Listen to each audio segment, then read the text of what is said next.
Parliament, courts, and the government, the love triangle.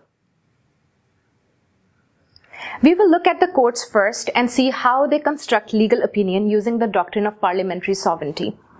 As we looked at the manner and form principle in the previous lecture, we saw that it is important that the Parliament enacts legislation in a manner that is in accordance with the Parliament Acts 1911 and 1949.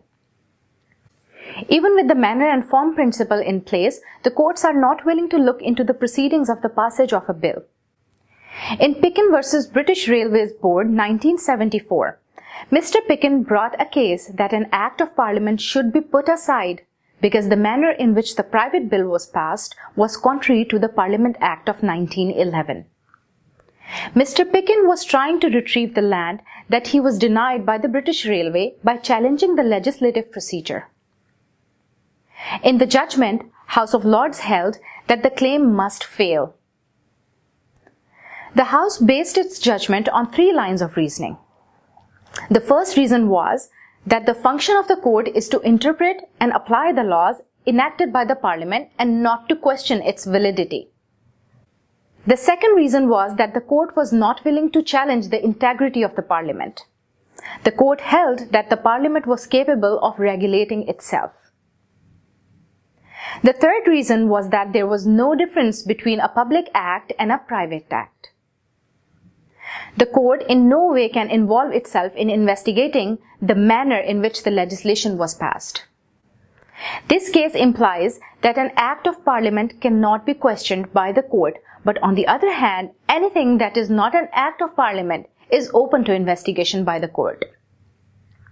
For example, in UK, the bills are presented for royal assent after they have been passed by both the House of Commons and House of Lords. But what if the Parliament decides to skip House of Lords and send the bill directly to the Queen for royal assent?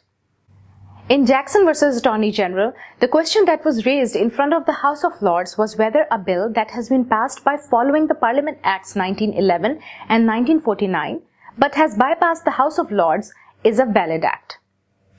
The act under question banned the hunting of fox and was called the Hunting Act.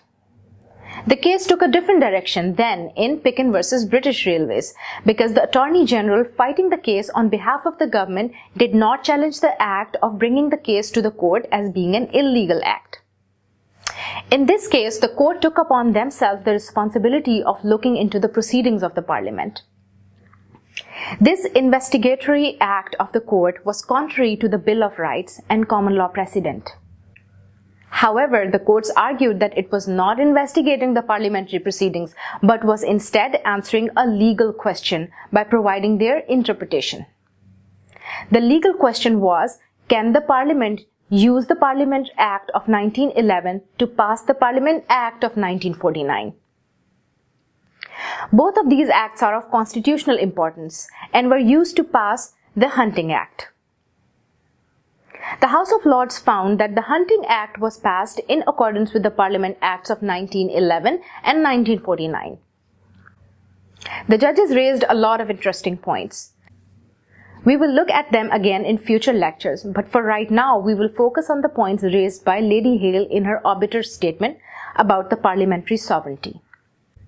She stated that unless the Parliament makes its intentions crystal clear when interfering with fundamental rights of the citizens, the court will decide in favor of the fundamental rights. She also made the point that the Parliament has limited its sovereignty by passing the European Communities Act 1972 and the Human Rights Act 1998.